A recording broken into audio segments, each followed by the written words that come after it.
Hey there, my name's Dave, and I got something to say. The thing I got something to say about is this article I found here on the internet, reading about how there's some people up in Chicago, Chicago, Illinois, in the USA, who want to rename this section of road in honor of President Barack Obama, apparently in honor of the fact he just opened his presidential library there in Chicago recently.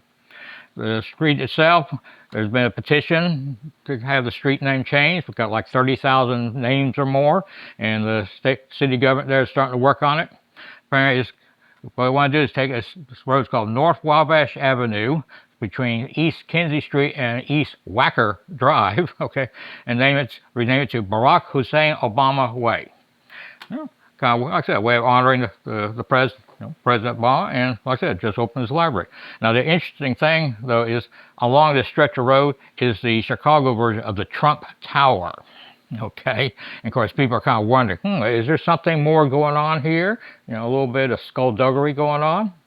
Well, so far, President, there's been no word from the White House about this. But as soon as word came out about this name change, people started to note that the weather around the Trump Tower started getting dark, kind of stormy. Dark storm clouds just started forming around the building, lightning flying everywhere.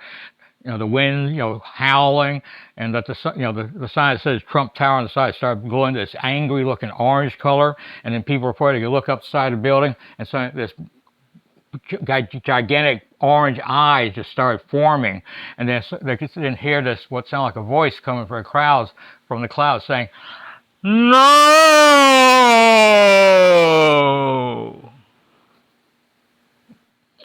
But if some people in Chicago get their way, we will soon be able to rock onto Obama Avenue, and we'll take you higher. Da, da, da, da, da, da. And aren't you glad I talk rather than sing? And my name's Dave, I got something to say, and I said it.